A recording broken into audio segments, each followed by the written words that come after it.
ngawur kok tak pikir kok. Ngawur.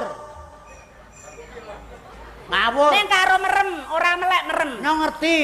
Kowe yakin mau bokong yo iki susu karo lambung susu kok. Nah, bener. Romangsane ora nggo gawe jajan. Yo sak-sakan kabeh ora. Susu kene moto rapi. Kudu merem. Karo merem.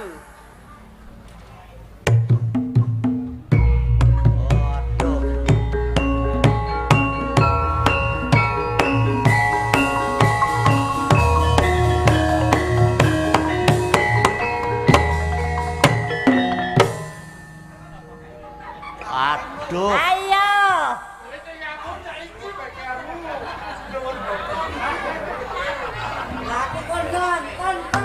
Hei, nek nonton udude tinggal kono. Tinggal udude ra kena udut. Aja udut nang. Lah wong nonton ki bebas ora udut, ora kambenan ki wong bebas. Ya bebas. Nek wong nonton. Bebas. Wong iki sing ngatur aku dadi aja sak geleme dhewe nonton yo ngono nang jaba. Nah, metu.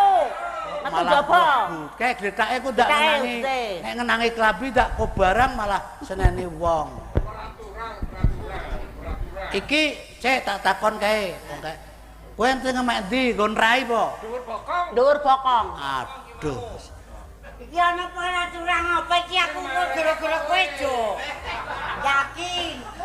Aku ora ngerti apa bengkong ngerti plan. Munggah. Lah kena apa? Wis Joget. kok pelak banget. Wes, sekarang kita takon nggo ngancani nyong. Hah, Ane nong. Karang kowe wujude kaya celeng ya wis ora apa-apa lah. aku. Lah itu ora apa-apa wong karang. Ming wujud yang penting rak wong. Lah iya, Lah iya. nek kon wujud apa-apa, nek wujude kaya celeng. Lah kok celengan kowe kok rupane kene. Iki mau pamitan ora karo keluargamu. Aku. Nek ati digoleki, Lah wong bojo ora duwe sing golek wis sapa? Sopo? Ora ono. Japleng kowe kok ra Eh. bojo melas temen. Ya mau dapur ganti yo men rampung. Nah, dhuwur bokong. Wis ora karo-karuan tok. Dhuwur bokong. Lah iya. Jo, aku wakil kowe, Jo. Ayo. Dhuwur bokong, Jo. Moga lanjut.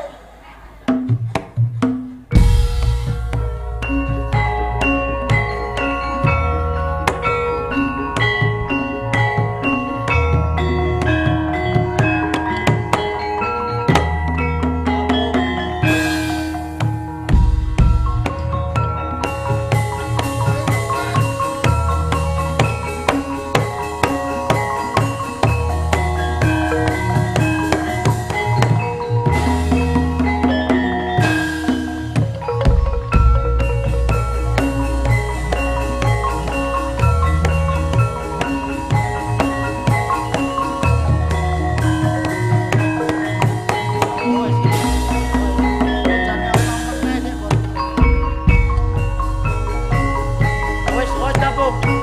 Wis dapur. Wis. Wis.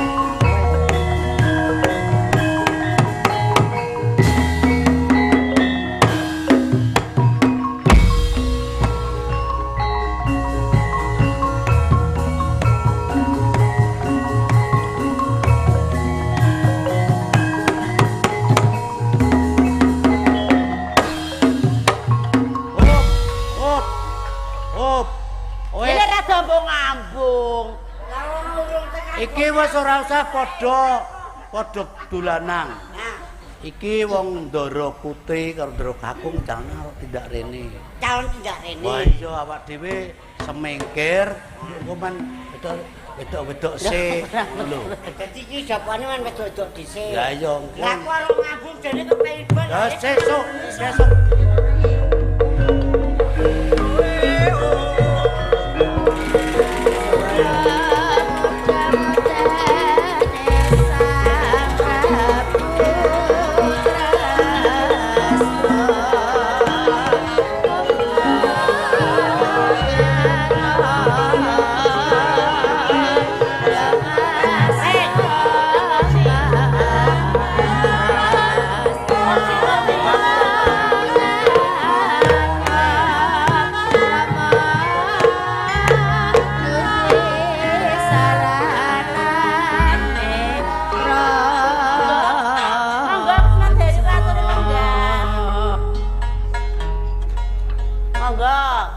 Dewi Retnaune wonten ngajeng, Aku sing Retna ning Sekar arep. wonten wingking.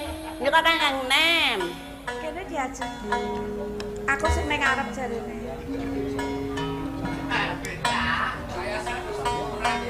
Niku Ayo, jenenge meng ajeng numpak bis napa pripun, lah wong lenggah kaya. Nggih pun kaya niku. Palenggane ditata sing apik. Juk padha nembang ngono do lenggah, juk padha nembang opo mosok kok glajitan to ora genah. Monggo. Iki piye to?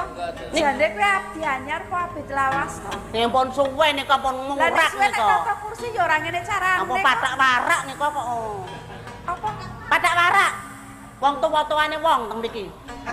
Lah nek tata kursi ya sing bener to. Sing bener lah, nek ngatur kursi sing bener. Sing nata wis kowe kok. Maju Walah. pelek. Maju kan maju. Kowe ka ditata. Wis diundang kowe kok. Nah, jajar monggo. Ajeng jajar. Lho kok jejer piye? Kaya manten po.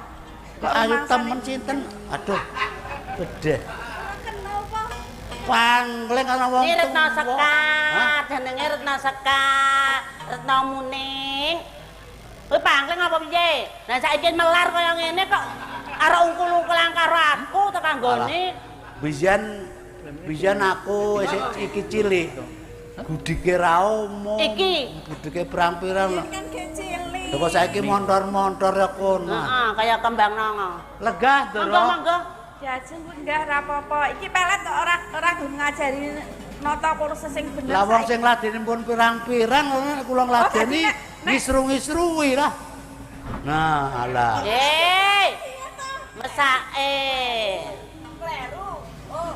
Alon-alon deh nek nganti potel mangga dadi gawe. Dilegake. Monggo dilenggahno, lenggake. Apa sing dilenggahke sapa? Ah! Iki kowe yo kebangetan kok iki lara tenan kali. Iki kok yo rumangsane kowe. Yo nglungguhke iki ora ngene iki to. Lah niki pelet kan lenggahe Dudu aku kuwi. Legah ditata sing anu. Ora sing- apa-apa nek kepengin lungguh ora apa-apa kok entuk. Entuk ora apa-apa. Lenggah. Mangga Kesuma Dewi. Monggo Dara Putri ngaturaken Nah. sembah Dara. Kowe ra isin kowe. Kowe ra isin. Mudhun nang risin. Boten menapa-menapa Dara kepareng boten menapa-menapa. Kok yo rumangsa aja do guyon, Heeh piye pelek? Iki wis Doro. Lah kok pelegane nggo lega ra jenenge ora umum kowe do. Sing tuwa malah aja marah-marah. Sekarang marahi wong ora gelem lenggah. Monggo Doro. Monggo alon-alon Entuk. mawon. Nggih. Monggo. Nah. Sikelullah. Lah sikilmu ning ngopo? Sikilmu nang ngopo let aku Aduh. sakit menan ya let ning ngopo sikilmu? Kateng kula kaya niki Ya iki ning ya tangane ora ngene-ngene kok ya rumangsane. Wong kula rak kenging napa ngamu kula nggih ngemek wong nggih kala-kala lah wong. Kok ya kala-kala rumangsane kowe. Wis monggo nek anu Ya, nek arep monggo. nggih monggo. Nek arep do nembang-nembang iki basan anu. Sing nembang sapa? Lah niki sih sami Iki to.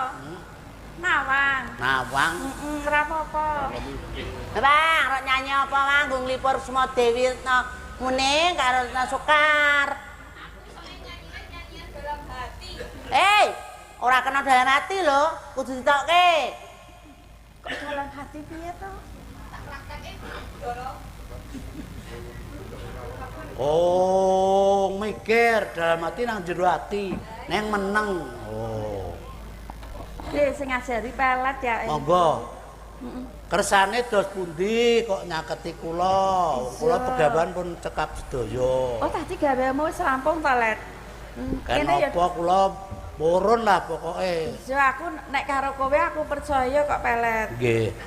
Lungguh sik ya. Iso lungguh apa ora? Kan terang rekoso niki. Oh, ya ora apa-apa. Kene. Nggih pun kula tak ngadeg mriki mawon. Oh, iya. Kalau nek ndodok mangke malah anu. kangelan terus kepentut barang to. Diajeng Retno Sekar. Aku seneng nek ana pisanan ngene abdi do kumpul sliramu nderek sowan. Lah iya, aku kepengin takon. Gawe apa piye jajal ning taman karo abdi barang aku yo kepengin ngerti kok diajeng. Kang Mbok. Wis rampung kabeh Kang Mbok. Saiki iso nyirang kembang barang kok. Masakane kenten ningkatanipun lho Semua Dewi. Nah Sekar menika sampun dewasa. Menapa-menapa saged. Gegadi peperangan saged. Sinaosa wanita. Jos. Tenan po? Nggih. Sing ngajari sapa? Nggih kula to. Kowe to? Nggih. Mulakno saiki pinter mergane kowe sing ngajari. Nggih. Matur nuwun ya Biyo. Nggih, sinten riset? Aku ya seneng kok yo. Nek aku ki bersani karo adikku seneng banget saiki yo lemu. Seger awake ngono lho. Nggih. Kakang mbok kaya seger awake. Alah pokoke yo wis gergerang kabeh deng plenuk. Lah toprak kok deng klambine blora sedeng. Kok ora sedeng piye to? Wis sesek kabeh klambine pripun sampean? Mbak sing anyar to Biyo. Alah.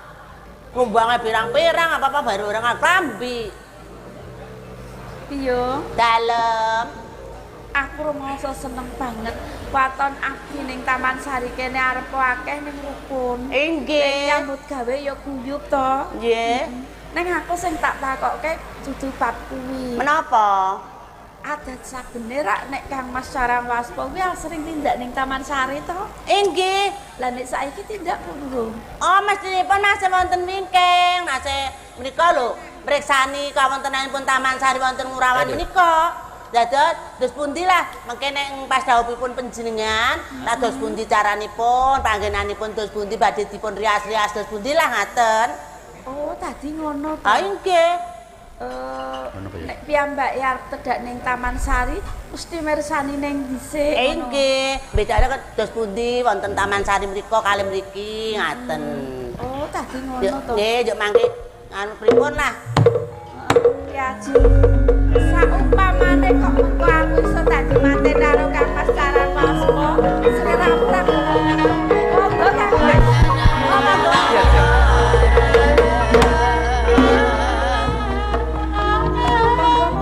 Ya Diajeng.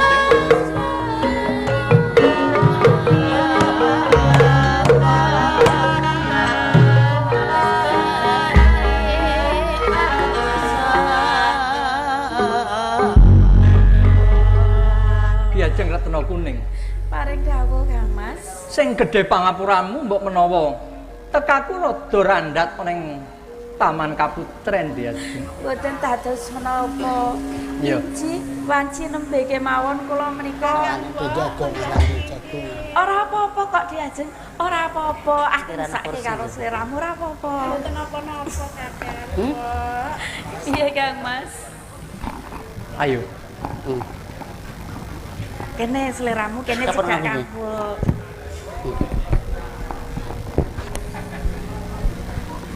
Ning arep to, aja ning mburi. Nah, cedak aku ora apa-apa. Lho, sapa Diajeng? Panjenengan kesupen menapa dos pundi Kang Mas? Mripun kadang kula kok. Oh, Retno Sekar to. Iki. Weh. Wis Maturke, gedhe to. Mbah kono lho bekti karo. Bekti kula katur Kang. Mas. Ya Retno Sekar. Kok kan piye ya Kang Mas to? Tak tampa mung pangestu kowe genti tampanono Retno Sekar. Yo. Prayogakno lungguh Retno Sekar. Diajeng Retno Kuning. Iji paring dawuh Kang Mas. Wektu iki pun Kakang tedak ning Taman Kaputren. Inji. Ya mung rasa kangen kang ora bisa ndak gambarake marang siramu.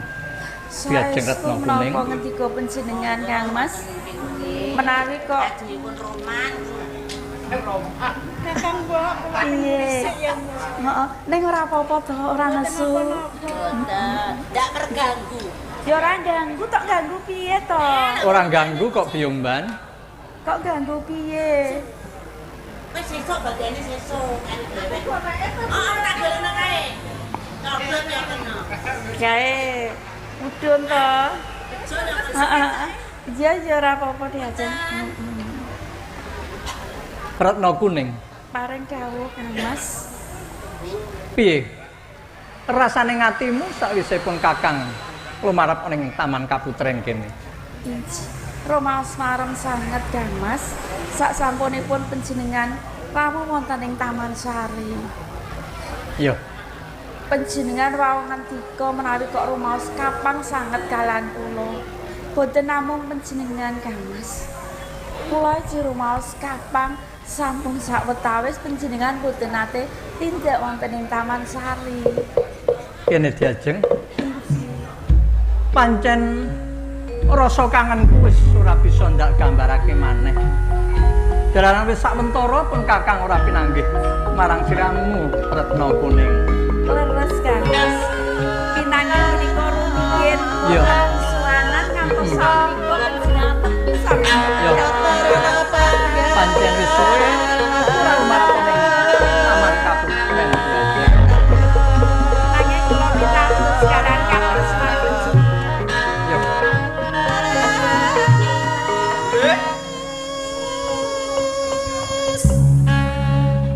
Retno Kuning pujang ning Allah. Gini dia aja.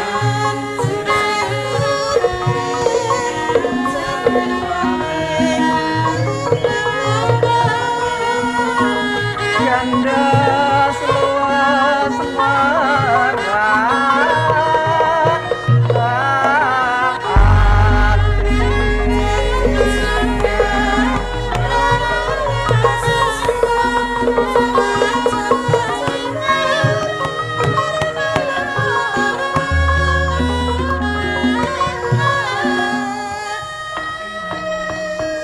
piye diajeng?